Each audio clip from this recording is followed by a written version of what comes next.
Hello, everyone. I'm Carrie Vogelji-Sang, your host of the Educator Wellness Podcast, here to share and promote my life's work and passion, all things wellness. But not just any wellness, we're here to discuss wellness specifically as it pertains to educators. I am a former elementary school teacher, and I am passionate about helping educators see wellness in a very different way. This podcast is dedicated to educators across the globe, creating a space for us to come together in an authentic and therapeutic way, sharing our stories, our hopes, our joys, our fears, our sorrows, and hopefully creating some space to share some laughter with one another as well. In our journey to learn how to support one another to prioritize wellness and enhance our overall well being.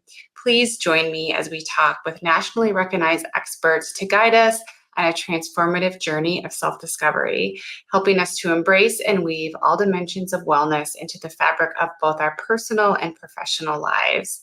Also, please note that the opinions and perspectives that are shared on this podcast do not necessarily represent those of the Scanlon Center for School Mental Health or the University of Iowa.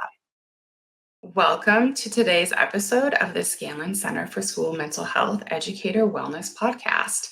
Get ready for an insightful and captivating episode titled Speaking the Truth from the Field. In this episode, we bring you unfiltered insights straight from the front lines of education with experienced educators sharing their raw and honest accounts of the daily challenges and triumphs they encounter in our schools. From navigating policy changes to addressing societal issues impacting our students, today's guests offer a candid glimpse into the complexities of modern education. I welcome our guests, Haley and Miles Finn, to the conversation. Haley just finished her very first year as a middle school counselor at Indianola Middle School in Indianola, Iowa. Previously, she was an elementary school counselor at Pleasantville Elementary for 2 years, and she has worked in substance abuse recovery and mental health services. Haley also co-directs musicals at Indianola High School with her husband, Miles, with productions including The Wizard of Oz, The Addams Family, The Sound of Music, and the 25th Annual Putnam County Spelling Bee. Miles is in his 6th year as the choral director at Indianola High School. He directs multiple choirs, but you may all know him best for his viral TikTok videos that sparked a love for choral music and musical theater. Miles has amassed over 120 million views and 1.1 million followers. Wow. Miles also holds a master's degree in choral conducting from Michigan State University and a bachelor's in music education from Wartburg College. He credits his success to his work at Michigan State, guidance from Dr. Lee Nelson at Wartburg, and also his high school choir director, Dwayne Philgreen. Outside of their professional lives, Miles and Haley are proud parents to 2 beautiful children, Rory and Lyra. Please join us as we dive into the real-world experiences that shape today's educational landscape, providing you with a deeper understanding of the incredible work happening in our schools every day. Let's get started.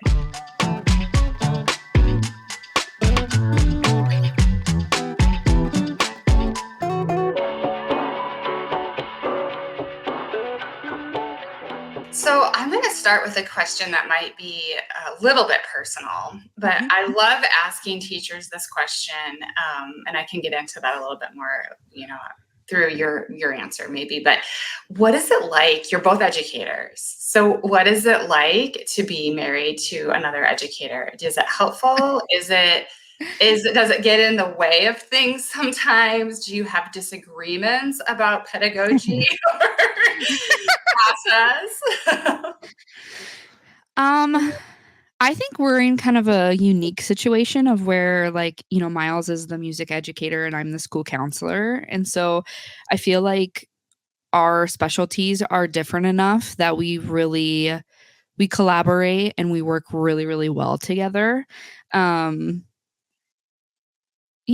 I think she helps me a lot in that whenever I'm dealing with a student that's maybe having a mental health crisis or things like that, I always know that I can ask Haley about those things. Now, sometimes our work definitely comes home with us, and we'll be talking about school stuff until 10, 11 o'clock at night, when truthfully it's probably better for us to leave it at school. But there are definitely times when I think we learn from each other in good ways, and we can just kind of make each other better educators, because we're bouncing ideas off of each other, and just kind of working on our outlook on education together. And I think we've both kind of grown in a good way since Haley has entered the education field, and it's helped me immensely. And I hope that I'm helping you with a couple things here and there too. But and the fun part about that too is like because you're in music education, that's where like kind of my outlet is. So music and dance and art have been like huge impacts or huge things in my life that have been very impactful, since I was in grade school. And so then being able to be a part of those things, like, after a long and stressful day at school, there are times where I'm able to go up to show choir practice, or I choreograph his musicals. And so in the springtime, like, even though we are crazy busy, and sometimes that's honestly probably the hardest part about kind of our roles, and you being a music educator, is most of your stuff happens outside of the normal school hours. But like, it's also so refreshing, because then I can go and I can be around the big kids, is what we call them for our little ones. We call them the big kids. And, it's so refreshing that I get to like still live out like the dance and the music part of me that's so special. And I get to share that with him too. So it really is like a fun and unique situation, and we work really well together, even when it's really stressful. When it becomes winter time, and then probably all the way till May, that's probably the most stressful time in our lives, just because we're always out of the house. You're spending late nights, whether it's show choir season, solo ensemble, musical, kind of all that. And now we have 2 little ones, so that can be a lot, especially for me. Because at times I kind of feel like the go-to parent. But the other really neat thing is that our kids know nothing else than to just like be loaded up in the car and go to the high school to go see dad. Yeah. And the high school kids love it, and we trust them, and we can just be like, hey, can somebody like go watch Rory, or when he's running around, and so I can do this choreo, and the kids do it, so like, even though there are some really stressful times, there are also like such beautiful moments, and like getting our kids to grow up in like such a fun and meaningful atmosphere that means so much to us, I think is really beautiful too. For sure. So. I do think your kids will have some really great memories. So my dad was an educator and a track and cross country coach, and I feel like his track and cross country athletes, and like just actually, he was also our athletic director. I feel like I was also like semi-raised by all of his athletes growing up. I mean, I was at every basketball game, every track meet, every softball game. Like, I'm talking everything packed up in the car. We just had like this cooler full of snacks all the time. We never knew what town we were going to be in that day. And I know what show choir season is like. My kids weren't show choir kids, but my friends have show choir kids. And a girl that I ended up kind of taking in, and she was in show choir, and holy bananas. It's just a lot. It's a lot. Yeah. And the seasons are just like, I mean, we're starting choreography camp in like 2 weeks. And then we will be done performing like mid-March. So, I mean, we're talking like 9-10 months of working together as a group, which is so rare. I mean, like any activity that you do, you're never meeting for that amount of time. Yeah. When Sarah, it purely is Sunny. So Sarah's my child that came, my bonus child. And when she started doing show choir, well, she was doing it in junior high. And then when she was a freshman, and she was like, my first show choir, well, actually her auditions were in the spring. It would have been in the spring. Yeah. So like really started in the spring of the year before she was even in high school. And I was like, and then going to these camps, and I was like, this is crazy. It's never ending. I mean, like, they love it though. The kids that are in show choir are obsessed with show Lifers. choir. Yeah, seriously. It's so, I mean, like, it's so stinking fun. It I mean, really it's is. a different I outlook too. I feel so blessed to have gotten to know it and just the hard work that goes into it and the commitment and the teamwork. And they're learning so much through the whole Mhm. process, and parents are learning along with them. And it's quite the deal. It's so Okay. fun. Okay. So there's show choir. And I did want Mhm. to touch on show choir because I, became kind of obsessed and fascinated with show It's choir. it's a wild thing Yeah. that I Yeah. think like is taking like it's setting foot in a lot of other states more than I think it has in years past. So like it's become a national thing. Probably in the last 20 years, it's gotten even Mhm. more chaotic, fun throughout throughout like the last 20 years throughout the US. Like there are so many different states that are going crazy with it. Like I flew out to West Virginia for a show choir competition, Mhm. and they are like doing big and beautiful things as well. And most of the Midwest goes crazy for it. So like it's a fun challenge for sure. Let's just put it that way. And it's extremely educational. I mean, Absolutely. I mean, there's it's so like many things. to work on like different performance things that I think you can directly relate to like a job interview. Like having confidence when you walk into that room is something that we're talking about. Like every time that you set foot on stage, you are setting the tone for how you want this to go. Yeah. So like it's the little things like that that they can absolutely take into the rest of their life. So like there are Yeah. things like that are so Mhm. beautiful about So it. many life and social skills Oh, that they for don't even sure. For realize. sure. Who knew that today's episode was really going to be about show choir It's and just show choir. the We transferable life You're skills? right. Exactly. I mean, Exactly. we could put a little show on. I'm sure we Yeah. remember some You of want us our to high sing and school dance? We're ready choreo. for you. Yeah. Oh, that's so funny. Okay, so now let's talk a little. If we can shift gears just a little bit, I really want kind of like this front lines inside voice from teachers about what's really going on in schools right now. School is always and always has been, especially over the past probably 3 to 4 decades, I would say, been a really sexy topic for people. It's become really political, Mhm. and it's really easy to get people's emotions going when politicians, legislators, community members start to talk about education and what that means for your particular child and for our lives as a whole. And I'm just starting, I'd like to know, like, directly from teachers who are in it right now, how does that feel to all of you? Are you feeling that as educators right now, that people are really talking about your profession in a way to convince other people to do things or not to do things legislatively? And like, how does that feel to you? Do you follow it? Is it noise? Do you just try to block out the noise and focus on your job?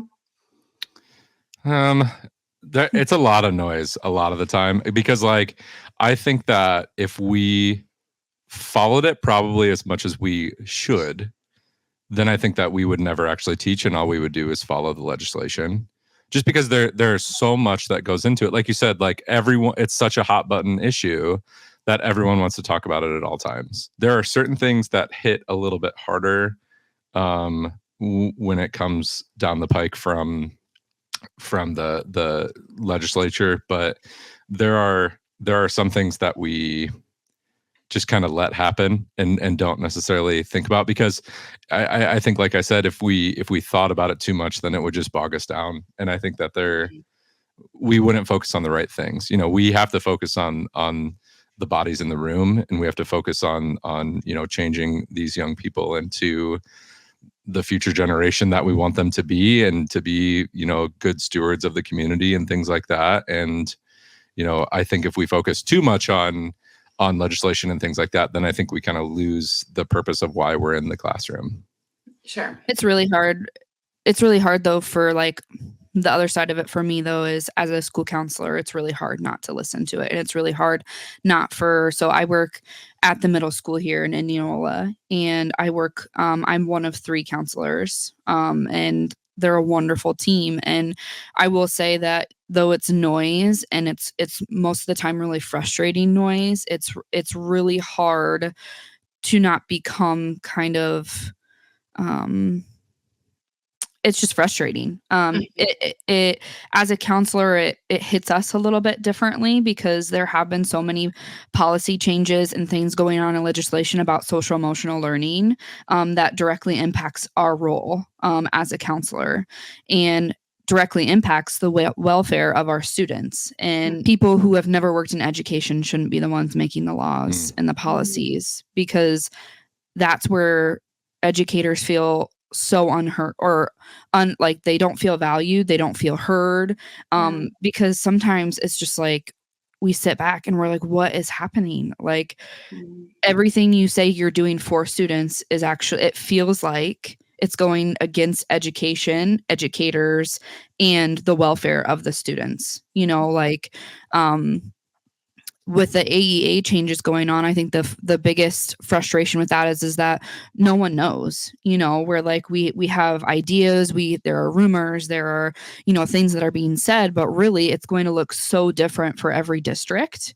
And I think that's where there's so much like anxiety and like concern is because like at the middle school I work really closely with our AEA people, and they don't know if they're going to have jobs. They don't know what their job is going to look like. One of the main concerns for us as school counselors is how is that going to impact, with like special education, the concern of eliminating supports that aren't under the umbrella of special education. Well, we have so many students who need or receive mental health supports who aren't in special education. So what happens to them? And what happens to the mental health crisis response? What happens to trainings and resources for educators like suicide prevention training or mental health, like Indianola, we're in the thralls of like being a trauma informed school. So does any of that change? Like things that are for the welfare of our students, but like some of the changes and the talks and the policies that are being made and all of that, that doesn't feel that way to us. Yeah. And so I think our looks on it are similar, but they just hit a little bit differently because our roles are not the same. And so yeah, that's kind of my take on it at the middle school anyways. Yeah. This is what I talk to school administrators nearly every single day, and helping plan different types of trainings and professional development, and also talk with my AA colleagues on it every week as well. And I think this is the big question mark, right? Like, if we're going to move into this direction, how are we still how are we still going to, on a state level, especially being such a rural state, going to ensure that there isn't going to be even one single student who doesn't access the kind of supports that they're currently able to access right now, if not even improve. We're trying to even improve and broaden and bolster a lot of those services. So Right. I think that's still the big question mark. I'm not sure anybody really has an answer for that right now. It feels to me like we're kind of building the plane as we fly it. So honestly, yeah, so it'll be interesting to see how things kind of start to play out in the course of this year. And I'm just hopeful that, as this happens, if these changes that are being made don't end up working in favor for students, that people are still willing to come to the table and just have enough, be able to say, okay, well, maybe that wasn't the exact way, the legislation, maybe we need to go back and revisit this, be able to be humble enough to say that. If it does work out, then great, let's keep pushing forward. But I do think there's lots of anxiety around us because we love our students so much. Right. And it's very difficult to know that there's some major changes coming, but we just don't have all of the answers yet. Right. And I think well, two things. One, I hope that our politicians keep a growth mindset and just want to continue growing at all times. Because like you said, like if they see that this change isn't working the way that we want it to, and then they just continue hoping for the best, then nothing's going to be accomplished. But if they take the mindset of like, this isn't working exactly how we want it to, but we are going to work to make it better, then I think awesome. I think that's great. I do hope that they continue to work with educators, with Right. people with boots on the ground Mhm. to make those changes, as opposed to somebody that's not at all involved in education making decisions for people in education. Because it's a very unique career path to take to be an educator. And I hope that it's continued to be valued no matter, who is making the decisions. Mhm. The other thing I was going to say is that Haley and I both have experiences in smaller districts and then coming to Indianola, which is a relatively big district. So like you said, of the idea of making sure that no matter the size of the school, that every student that needs a service is given that service, rather than basing that off of, the funding within each school or the size of the school and the money that follows that or whatever, making sure that no matter if you are a kindergartner at Pleasantville Elementary or you're a senior at Indianola High School, like you still have the same opportunity for services, not based on where you live or things like that. Absolutely. And I do think that that's one of the biggest, that one of the biggest factors that's creating like such anxiety. Teachers, especially teachers in rural communities, know that. Right. If we don't have those services through AAs, then there aren't service providers. That's Exactly. the problem. Exactly. That's the problem is that, okay, Right. you can give us money, but then where do we go if there Right. aren't service providers in the area? Okay, or drive anywhere 2 else? hours to Des Moines just so that you can get the service that you need. Like, who's actually going to take that? Well, and like Yeah. we talked last night, we even have personal connection to the resources that the AEA offers right now with Rory, our almost 3-year-old. We were worried for a little bit about his communication skills, and so we utilized their services, and so they came out to the house for free, and they met with him probably 3 times and just like kind of like evaluated him and just to see like where he's at, if he's developmentally like where he should be, and then if he was, but like it was so validating like to hear that from professionals who know what they're doing and kind of like calm our anxieties of like, we were like, oh my gosh, like he's behind, and then you play the compare game of like, well, that 2-year-old is doing those things, like why isn't Rory doing that, and so we have that personal connection to that, and that was so important, and at that time. And so it's things like that too, like there are so many services, and I think so many services and resources that people aren't even aware of that the AEA do. And so again, it's just like, like it's such an important thing. Yeah. And to be able to, to be able to get that for free, obviously we would have been willing to pay for that as well, but there are so many families that do not have that opportunity, that need this, so to be able to do that at cost was incredible. And so, perfect for us in that moment. Okay, let's shift a little bit and move away from policy to societal issues. So one of my guiding questions is, what are some of the most pressing societal issues you see impacting your students today? I can think of one that comes up nearly every day right now when I'm working with school administrators, but I'm interested to hear what you all have to say. Social media. Well, was that what you were going to say? Yes, I was going to say something about technology. Yeah, it's horrendous. For the middle school, like it's every day. My students every day struggled with social media and technology and using it inappropriately. Cyberbullying, body positivity, anxiety, and then of course, like you get the whole like mental health because of things that are being done on social media and technology. And it was an everyday. I had a kid in my office every day over something social media or technology related.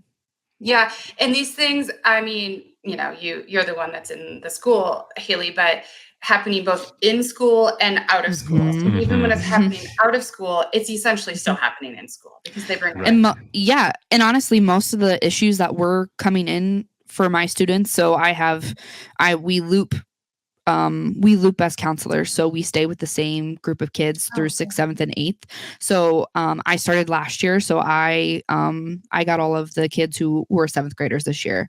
So they were 7th grade and then 8th grade, and so you're dealing with so many different things, but it starts at home, and so much of what was coming into school were things that were being done over Snapchat, over TikTok, text messages that were being sent in the middle of the night, girls being awful to each other, and people sending inappropriate or asking for inappropriate pictures of each other over Snapchat, Instagram, like it was. And so it felt like we were always trying to put out fires that weren't even started in school, but then it was brought in, and then then you had kids reporting things, and you had groups of kids who were being awful to each other in school because of things that were happening out. And so then that's where you hit that such gray area of okay, it started at home. What are the things that we need to know? How do we address that here?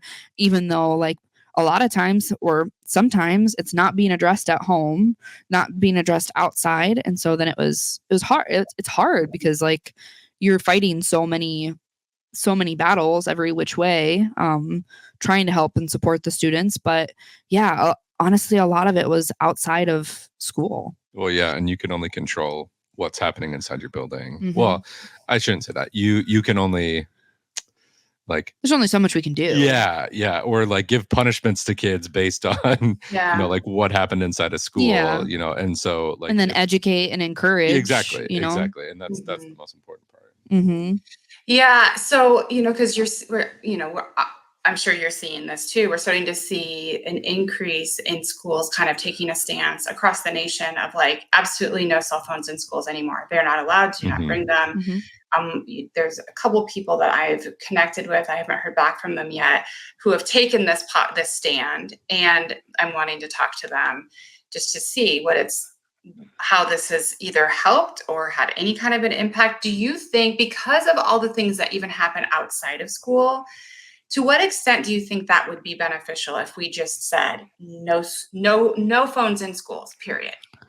I think that's so hard because what message are we teaching our kids if we just say nope, you don't get to use that here? Because I think what a perfect opportunity to educate and say, this is how we use this beautiful technology, because there are so many wonderful things that we can do with it. And granted, you're also talking to somebody who is big into social media right now, so I see the benefits of that.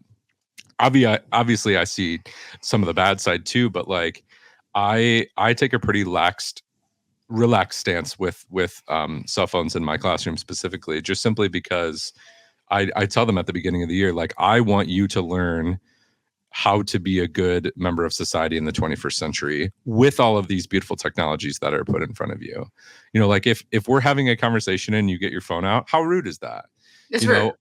It's and so it's little things like that I hope to educate them on. But there are so many things that go past my classroom that I'm unable to tackle, like Haley's talking about with cyberbullying and things like that I can reference, but it's almost better for me to just be this is something that we need to learn how to use correctly, and just continue to have those conversations, because I don't know that there is necessarily a one size fits all answer to that. But I think taking them away really alleviates the opportunity for an educational moment, for them to be able to learn this is a good thing. How do we use it well? How do we learn how to be good people? Because it's always going to be there. Absolutely. And it's going to get crazier. Having to learn that responsibility and accountability of being a good person, whether a screen's in front of you or not, is really important. And that's always the conversation I try to have with my students is you guys get so brave behind a screen. Ah, You're so brave. And like some of the things that like some of the messages that I've seen are just like horrific. And it's like, would you ever say that to somebody in person? And they were like, oh no. And I'm like, so why would you think it was appropriate to say that behind a screen? Well, because it was easy, because all you had to do was type it out, And so like that, I agree. Like, I think taking it away would just kind of, I mean, during the school day, you really don't need them. But like I know the kids get them out and they access them. And if they're being appropriate, like my thing is like, okay, like be appropriate. Like I have my phone out during the day, and I know how to be appropriate with it. And so I really do think that like as educators, we are kind of at the forefront of like showing them what that looks like. And I think that's important. But also like I encourage my kids, I don't know how many times a day I would say it, but we have to be willing to have hard conversations in person, and so take the phone and take the screen out of it. And you have to be able to say, hey, that hurt my feelings and let's talk about it, instead of saying like, hey, like you suck and I hate you. And I'm going to tell over a text. And I'm going to tell everybody to stop being, like, yeah, like they have to learn how to use it appropriately. And I just think taking it away would do the opposite effect. And then I think it would make them be even more sneaky and more inappropriate, to be honest. Yeah. You said something, Haley, that I think is really important to touch on, which is teaching people how to have difficult conversations. And actually, I'm not even just talking about students right now, like minors. I'm talking about people, period. And I do think you're right. I think, we have so many screens in our lives right now. It's so easy for us to say something in a way that we would never say it or phrase it if we were having a face-to-face conversation. And then it creates a lot of problems and a lot of issues for ourselves, for our communities. And so I've thought about this a lot, particularly in the past few years, how uncomfortable people have gotten to even just have a really, I'm not even sure we would have considered it a difficult conversation 10 years ago. But like now, I don't know. I just see it. I see it in meetings. I see it in schools. I see it in even conversations that I have with my friends, how unwilling we are to just have even like a mild disagreement about something and just talk about it. Do you all feel like it's hard to do this? Yeah, and I think like, and I've definitely like battled my own anxieties with having conversations like that too, whether it be with a student, with a parent, with an administrator, whatever. And I wonder if like part of that had to do with the pandemic and like not being able to, have face-to-face conversations for a decent amount of time. I think some people had to kind of relearn how to do that. And I don't know that some people ever did relearn how to have those conversations or, get themselves back into that mindset of being able to do that. Granted, we're talking like 3.5 years ago. So hopefully we have gotten to the point where we're starting to get back from that. But, I think anxieties are definitely higher than they ever have been. I think people still will have issues having those conversations. But I think you're right that the education of being willing to have hard conversations needs to also be top down. Like we need to make sure that parents are willing to have these conversations. Administration. We need to make sure that like everyone needs to understand that like you are going to have there's always going to be like a difficulty. There's always going to be some resistance. There's always going to be things like that you just have to work through in order to get where we want to go. Like you always have to just kind of like push through things like that. Sometimes you just got to grit your teeth and go. I think that's the hard part though, too, is like what you were saying. Like I see it all the time, like just with adults at school too. And it's so crazy sometimes because it's like, how do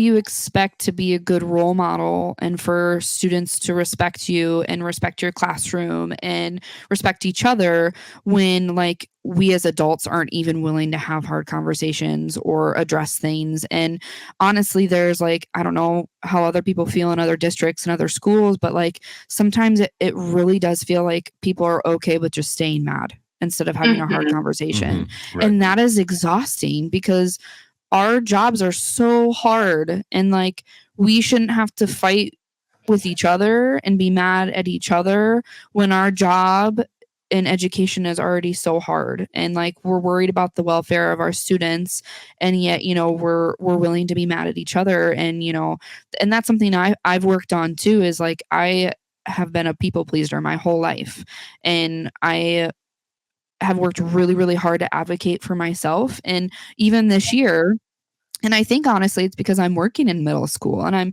I'm seeing how important those hard conversations are, is that it really has made me grow as a person and professional, and just saying like, nope, like if I'm asking this of my students, I also have to be willing to be like, hey, I don't know that you intended it this way, but that actually really hurt my feelings. Or like, hey, I'm feeling a little frustrated. Can we talk about this? With Mhm. parents, with Yeah. other teachers, Yeah. administrators, all that. And honestly, 9 times out of 10, it has gone over so well.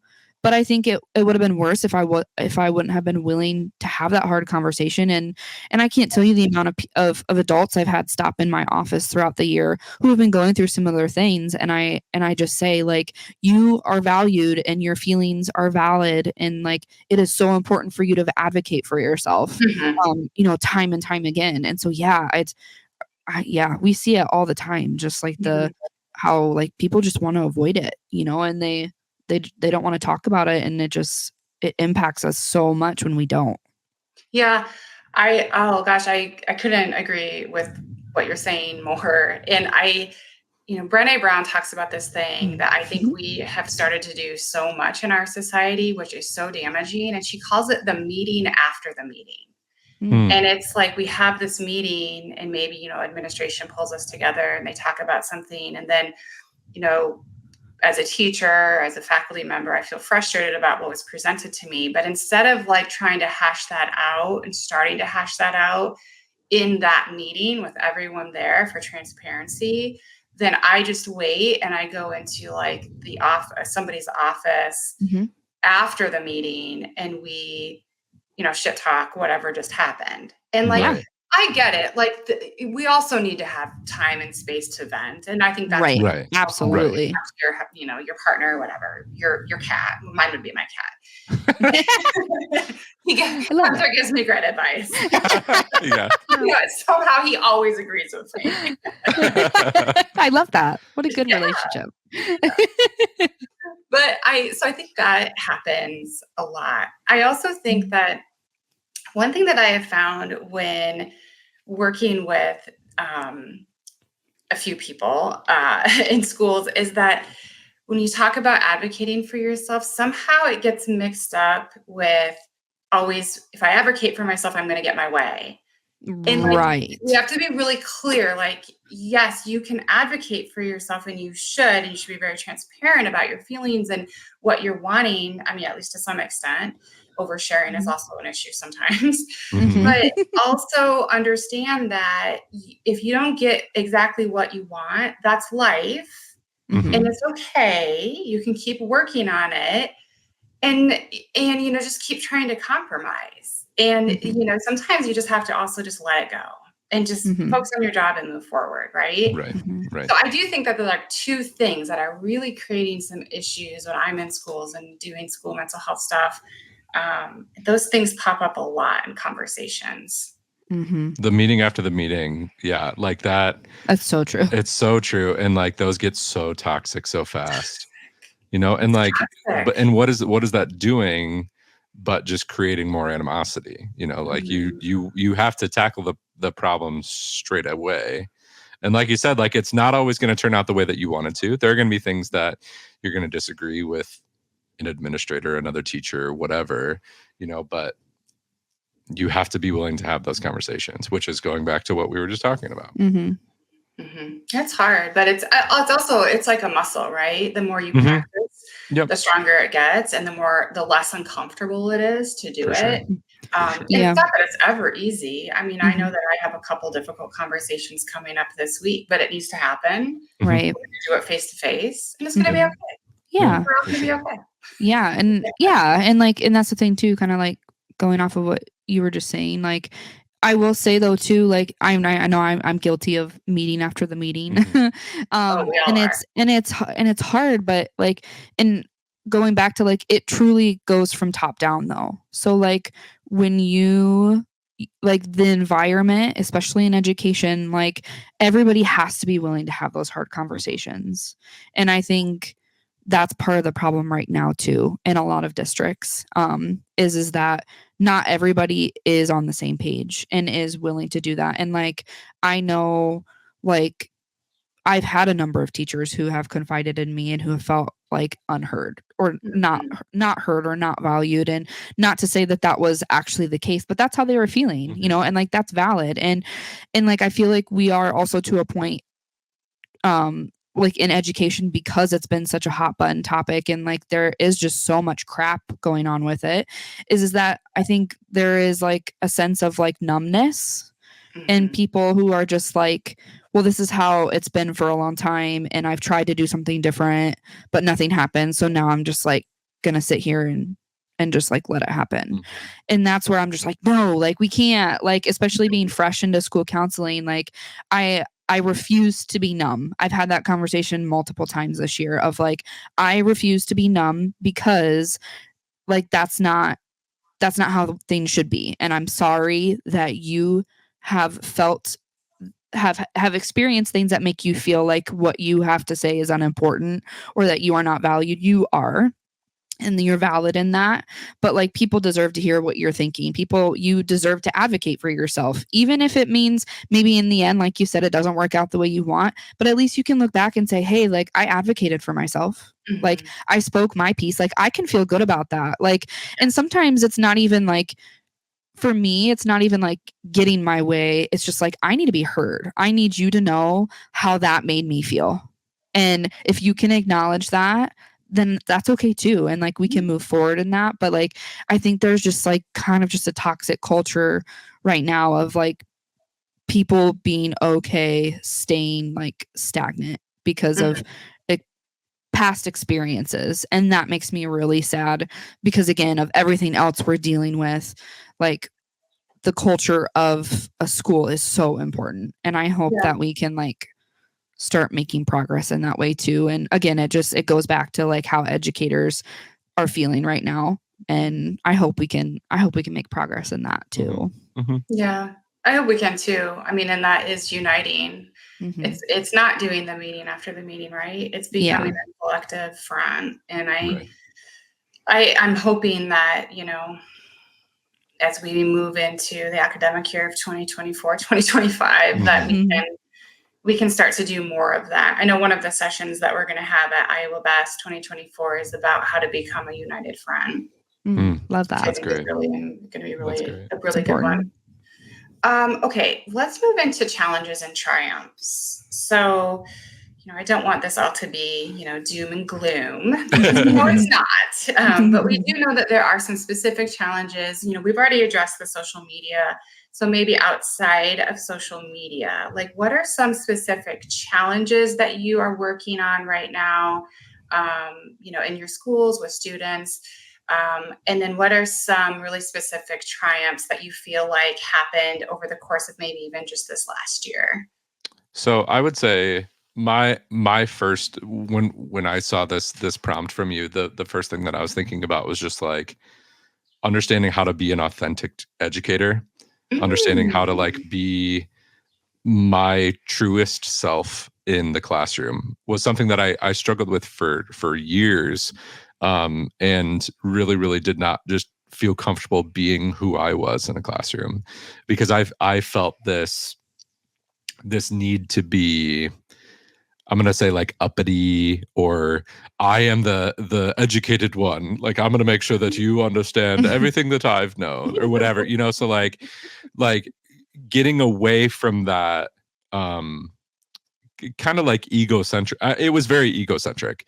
Getting away from that mindset and bringing my authentic self into the classroom has been something that has made my relationships with my classes so much stronger. Um, I Okay, but think can I like, interrupt you for just a yeah, second? please, yeah. Because Mhm. I'm so shocked by this.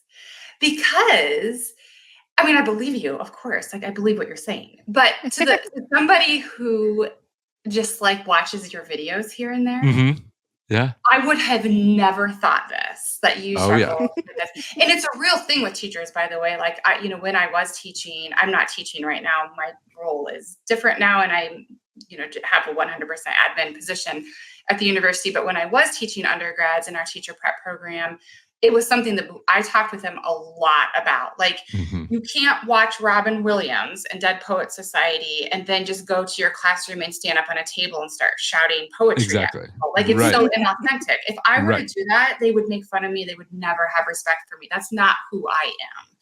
And so helping them find their authentic teacher self is so, I don't think we spend enough time on this with students. Right. But you just see, like, when I watch you now anyway, when I watch you, I'm like, oh, he's like a perfect example of this. Like, Oh, it was so bad. Like, and it took me years to get comfortable in my own skin in front of a group of kids. I apologize if you were one of my first students at South Hamilton, because it was rough. I just came out and I was like, I know everything, you know nothing, you're going to learn everything from me. And that is so not the case. Like, I learned more from my students in those first 3 years of teaching than I had probably learned in a lot of my undergrad, of just like how to be a teacher. Yes, of course, I learned wonderful like music theory. I learned those wonderful things at Wartburg, but then after that, I learned so much about being true to myself and being the most authentic version of myself in front of my kids that I can be at all times in those first couple of years of teaching. And then obviously I'm more comfortable now, and I'm more comfortable being in front of kids now, but it took years for me to be comfortable and let them know that, like, I'm nerdy, like I love Star Wars, I play video games, like I love stuff like that. And for them to see kind of the human aspect of that rather than Mr. Finn that's teaching me notes and rhythms, they engage so much better because of that. So I think that has been over almost 10 years of teaching. That's been my biggest triumph, I think, is just like becoming authentically me in front of a class of high school students specifically. Well, and you didn't know you wanted to be a teacher. No. Like right when you got to college. Yeah, So I went in as an exploring major. I took a lot of business classes and hated them. And then I give so much credit to my undergrad choir director, Dr. Nelson at Wartburg College. He is just like, he's a master educator and so good at that like authenticity piece. Haley and I sang in the Wartburg choir together. And we both look back on our relationship with Dr. Nelson so fondly, just simply because he was that person that was so true to who he was. We would hear stories in the middle of a choir rehearsal about him reading Harry Potter to his son. And then he would then relate that back to what we were learning, obviously, but we got a glimpse into his life and we got to see who he was outside of rehearsal time. He was more than just our choir absolutely. director. Yeah. And the more that I think about it, the more that I realize what I was trying to be him when I started teaching, and what I needed to be was authentically me, which he was. So that was like such a hard thing for me to learn in those first couple of years, but I give so much credit to him for helping me figure that out, whether he knows that or not. Yeah. And I think Miles, I hope pre-service teachers get to listen to this, because I think this is one of, if not the biggest lesson that needs to be taught in a teacher prep program. As soon as you can find that, your authentic self, you will catch a cadence and a rhythm with your teaching that is so exciting and so fulfilling, and it makes your life so much easier. And you are creating these amazing connections with your students and with your colleagues and with your parents that you just cannot do. It cannot happen until you really know yourself and you let your true self shine within your teaching and with your education process. And it's so hard to do, and you can't do it until you start practicing. You get in there and you just start doing it and practicing it. And I love hearing that story. I think that everybody needs to hear that, who wants to or is thinking about being a teacher. Yeah. I Mhm. mean, it makes education so much more fun when it's true to you, Mhm. because then I think you believe in what you're teaching so much more, and you have more fun ways to relate the things that you're teaching so much more. Don't you think though that's the just life? Like Yeah. Oh, I feel yeah. like, Yeah. especially so I'm 46 and I can tell you that I would have probably told you in my 30s that I really thought I knew who I was. I mean, I genuinely probably did think this too. And maybe I did to some extent. But I can tell you that particularly in the last couple of years, I must be a late bloomer or something. But I can tell you how much more satisfying my life is because I feel like I can show up as my authentic self. Mhm. I know who I am. I'm comfortable with who I am. I'm proud of who I am. And I feel like I can show up as my authentic self in all spaces of my life. There's always side steps that you take here and there, for Oh, for sure. I'm sure. not Mhm. For perfect, sure. nobody is. But I feel like this isn't just applicable to education, but just when you can find this in yourself, who you really are and be proud of it, your life is going to improve tenfold. Mhm. It's Not just as an educator, but in yeah, every As a walk of person. life. Yeah, as a person. Mhm.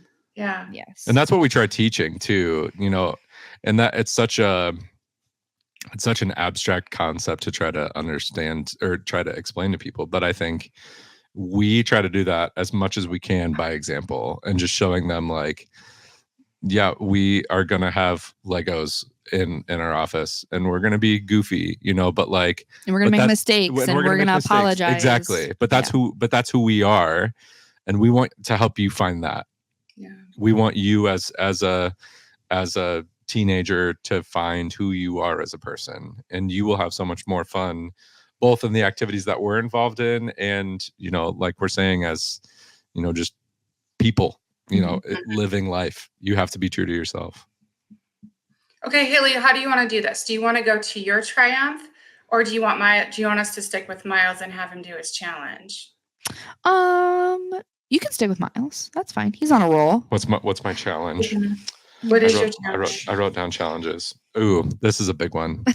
And Haley will nod right as I say it. My biggest thing has been balancing work-life balance, Mm. finding work-life balance.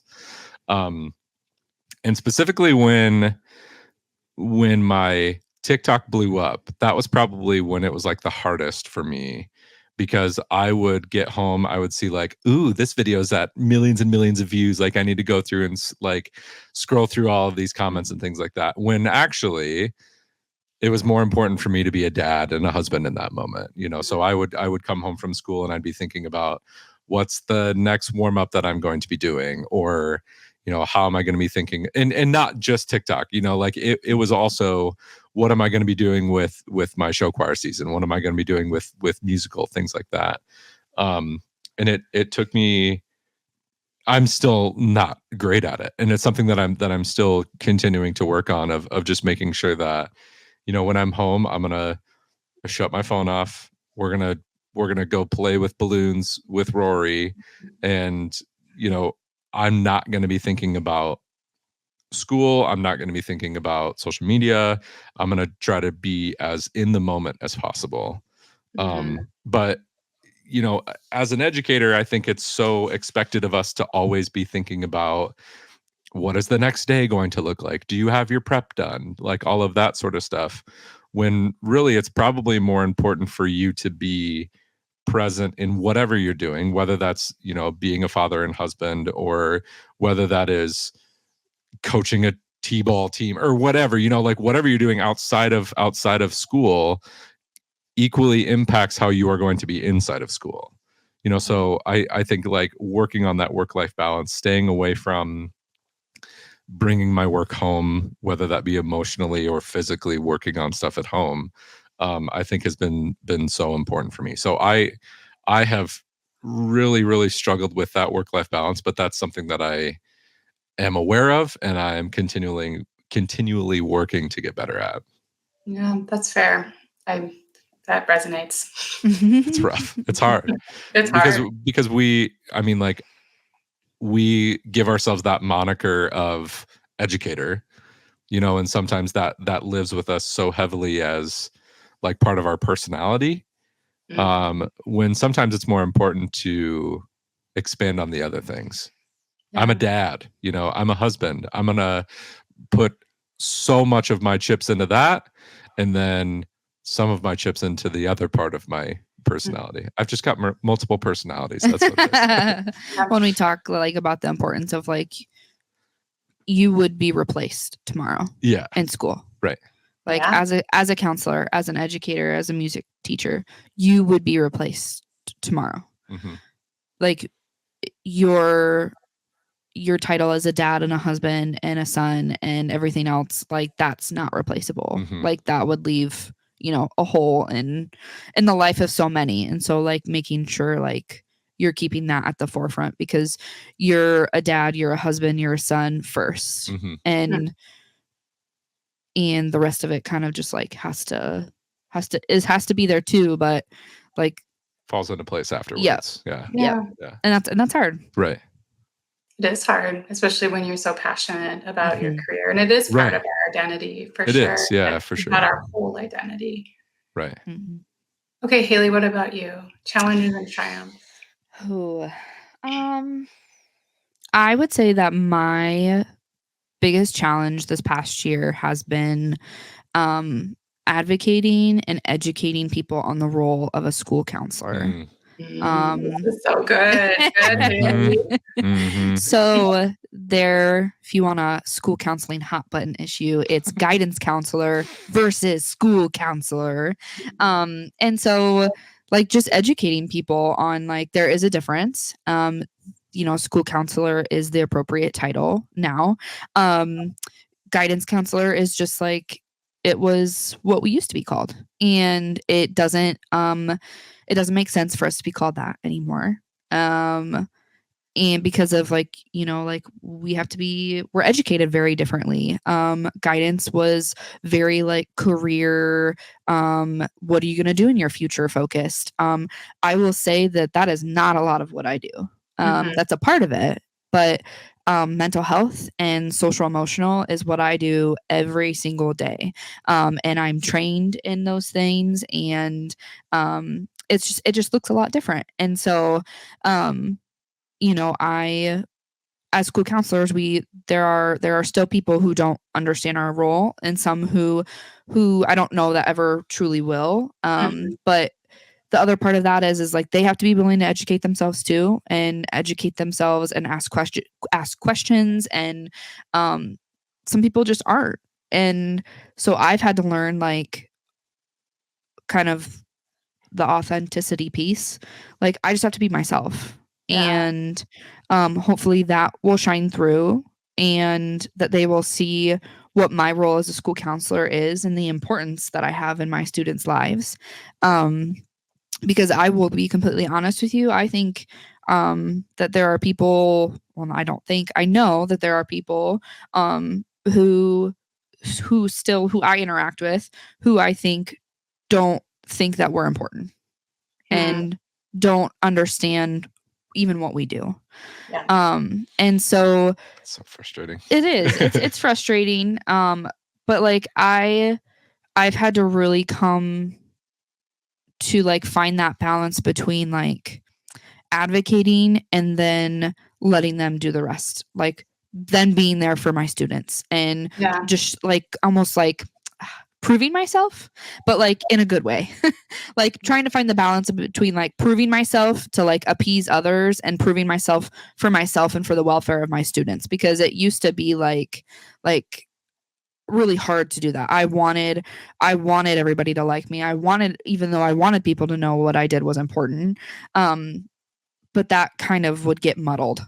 You didn't want to ruffle feathers. I didn't want to ruffle feathers. I was okay being stepped on. Right. I was okay with like people treating me poorly and questioning things. And I've gotten a lot better about that. And I honestly have a really good counseling team that I work with, and they have like, they mean the world to me, and they have helped me grow and like just figure out where I'm at as a counselor. And What are your values as what are my values and what do I want to be taken away from that?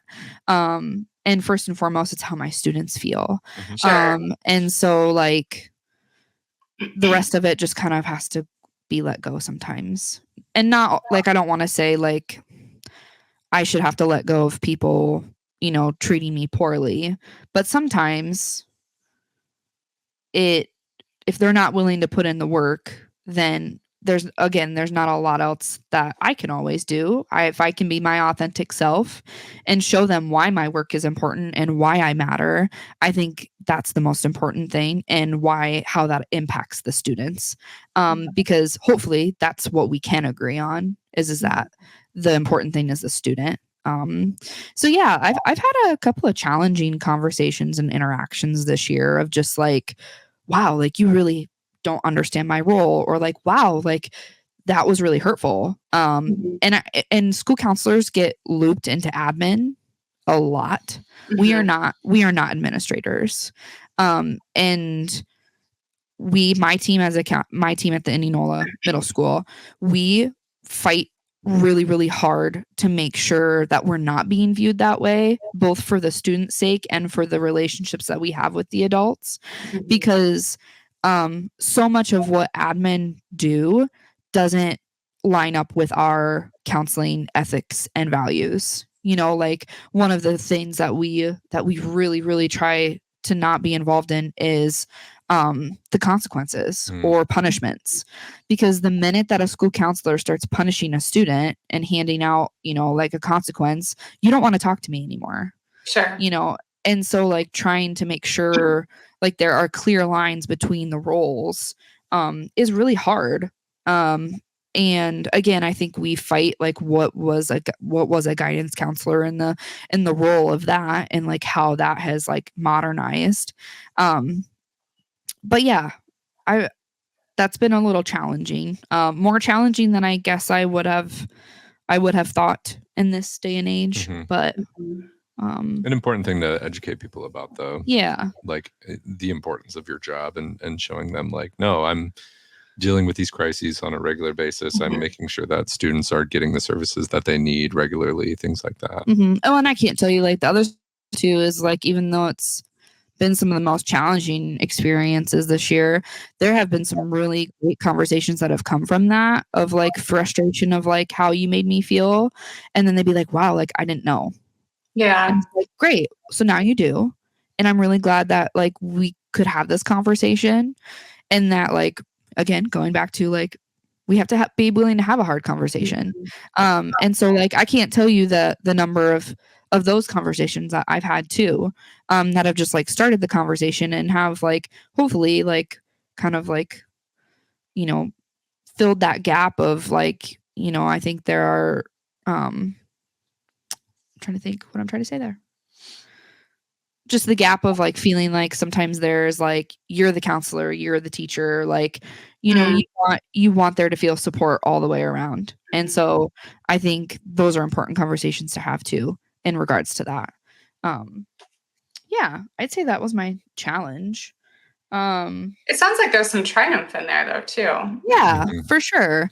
And I think the triumph that I would say is like kind of going off of that, but like with the authenticity piece again, is having students who have connected with me and connected with the counseling program in ways that like maybe they struggled with that in the past. Maybe they've had bad counseling experiences. Maybe they don't have supportive parents. They don't have a supportive lifestyle of like people they even feel like they can talk to. 7th grade is a really, really tough year because academically it's a really hard year, but then you're also like hormones, you're trying to figure yourself out. You are trying to figure friends out. Like the amount of friendship problems that I had this year was like astronomical. And it's so hard because a lot of times they're still kind of coming off of elementary where they're told they should be friends with everybody. But that's not the case. And so now you're getting into like the older middle school of where they're realizing that they've outgrown their friends. And that's a really, really scary place to be. And having outgrown people you've known your entire life who you can say like, you're going to be in my wedding one day. And then the next day feel like, you don't make me feel good, or like we've outgrown each other. But instead of having that hard conversation, we're just going to stay mad at each other. We're going to be nasty to each other instead of just simply being like, hey, well, it's not simple, but just saying like, hey, we've outgrown each other. I loved the time that we had. We don't fit together anymore. And that is natural, and that is appropriate and developmentally like okay. That's a really scary place to be. And oh God, it's scary for adults. I mean, yeah, this happened yeah, in adulthood. I can think yes, of several instances where I've had friends as an adult, and mm-hmm. for various reasons, our kids get older, and so Yeah. you know, our bond was over sports or show choir, Yes. and Yes. it goes away, and you don't really. Yep.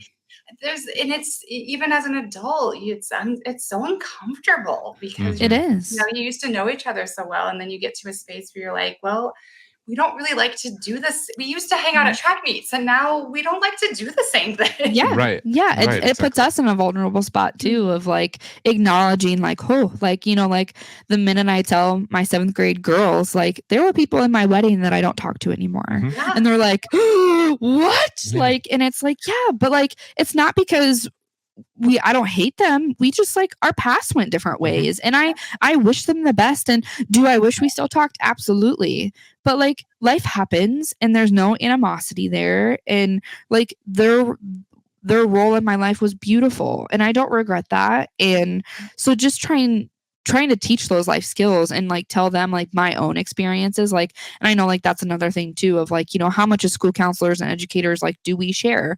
For me, I think I probably sometimes overshare, but for me, I think it's so important that they see us as humans and they see us as genuine, authentic people. And I think that's where my triumph would go is that I've had so many students who have entered my room who have never talked to a counselor before, and they are like, Mrs. Finn, your counseling office just like it feels so safe and comforting in here. And like that, it just makes my whole day when kids feel that way. And like by the end of the school year, I had kids who just wanted to come and hang out, who wanted to, they would pencil me in for lunch, you know, and it's just because like they felt safe and they knew the conversation was genuine, and they, you know, middle school students and high school, I mean all students, they can read you like a book. They know when you're not being genuine and authentic. And so like to have kids come in and just say like, I know that you'll listen, I'm not like, and who can take accountability, honestly. Like there have been times where kids have been like, hey, like I know I was in the wrong for that, or through our conversation have been able to be like, wow, Mrs. Finn, I didn't think about that and I need to apologize to that person. Like that is such a triumph and such a win, especially in this day and age when they're stuck to their phones, of just being able to like get them to see beyond themselves and see how they impacted someone, or and honestly how they feel. It's just like it's such a rewarding job being a middle school counselor. And if you would have told me 10 years ago I would have been in middle school counseling, I would have laughed in your face. Even as a counselor. I'm glad that you made a left turn and decided to join the profession. Yes. It was a good yes. fit for you. Yes. I have never felt more impactful in a career than I do right now. So yeah. Okay, I am going to ask you each a final question. And this isn't in the guide, by the way, because Oh no. But I think it's a fun question for you too, because you are both music lovers and it's been part of your lives. It's a huge part of your lives. Okay, so if you had to name a song that Lily's already like, stop it. I'm already sweating. Oh no. That kind of summarizes the 2023-2024 school year for you. Oh God. What would that song be? I've got it. Mine You is. got it. I do. Wow. Because that's pretty good. my mind works in songs. I hope that we understand that. Okay. Don't Lose Sight by the band Lawrence. Okay, Don't Lose Sight. It's pretty like it talks about this shit's gonna kill me, but I won't let it. That's the very first line of the song. So there are swear words in it for sure. Yeah. But like it's all about it's all of these bad things are going to happen, but I'm not going to lose sight. I'm going to still stay true to myself. I'm still going to like do the things that I love. I'm so Okay, I happy love that you this. asked that question, because that is like, I have been jamming to that song a lot recently. Oh, the acoustic version specifically is the one that you need to Acoustic listen version. to. The acoustic Okay. version. It's on Spotify. We'll It's pull it incredible. up. We'll pull it It's up and we'll see. awesome. We'll loop it in. Okay, sounds so good. good. Your turn. Miles, I'm impressed. I mean, I shouldn't be. Of course Music you're teacher. not. That's a lot of This is your pressure. thing. Haley, do you have one? Oh my gosh, that's so much pressure. Texas Hold'em by Beyonce. that is my go-to right now. Okay. Gosh, I might have to help me with this. Hold On would be another one. Hold On by who? Somewhere Over the Rainbow. I think I'm gonna hold on. Oh yeah, maybe I should ask you to sing it. Yeah, there you go. Yeah, Miles. No, absolutely not. You'll get humming. You'll get little mumbling. Yeah, like little That's mumblings. about it. Yeah. Haley, could you just do the choreography to it? Yeah, Yeah, she'll dance. I'll we sing. can do that for sure. It'd be great. Gosh, love it. I don't know. Something uplifting. Like kind of just like raise me up. Josh Groban. Never go wrong with Josh Groban. Gosh, I don't know. I don't know that I have like one song that comes to mind, if I'm being honest. I'm trying to think of like what's on your playlist right now that you would say. Was there one song that you listened to throughout the year a lot this year that kind of like got your spirits up? Ooh, can I look at my phone?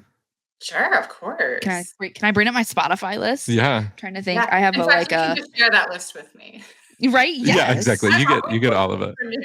It's so hard because like our Spotify will come back and it'll be like, you listen to like a lot of Beyonce, whatever, and then 3 things Taylor down, Swift. and it's just Taylor Swift, and then it's all kids songs of things that we're listening to with our son and daughter. Mm-hmm. I have to tell you something. So I've been in a writing mode later. I'm going up for promotion. So I'm having to put together all of these statements, professional productivity statements, service all of these statements. And I am surprised, but Taylor's new album, when I put that album on, I can get into a writing zone like no other. Wow. I was just telling Sarah this actually yesterday. I was like, I'm sorry, but we have to have Taylor on all the time because I just slide into this writing zone when I'm listening to that album. She's incredible. Taylor's zen. She's incredible. Speaking of Taylor, I have so much of her on my 2024 playlist. Yeah, I'd say like my like very like sentimental song is called Wildflowers by the Waylon Jennings. Okay. So they're like, it's like being a wildflower and like being free. That's like, I don't know how else to put it. Like, No, I know this song. Yeah. I love this song. Yeah, so it's good. beautiful. And like that, I'd say like that's like my sentimental song. I'd say like Taylor Swift though always puts me in a good like Lavender Haze. Like that's one of my Vibes. fun ones. I grew up on Shania Twain.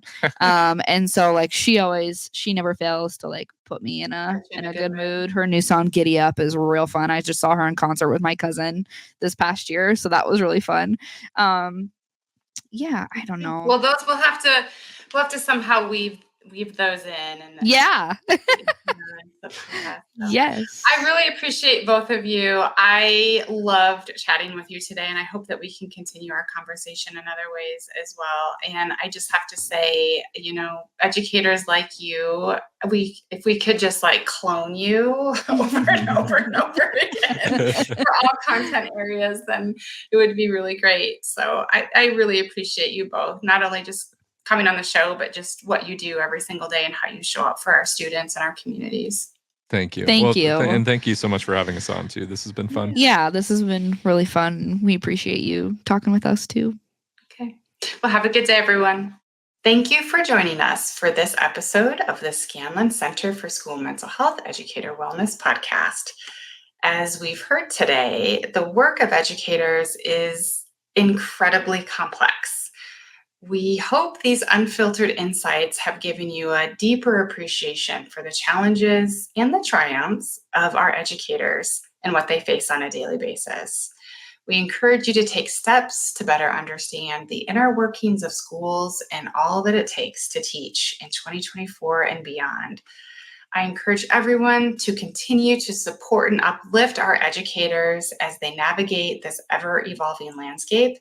Thank you for listening, and we look forward to having you with us for our next episode. I'm your host, Carrie Vogelji, saying, forever cheering you on.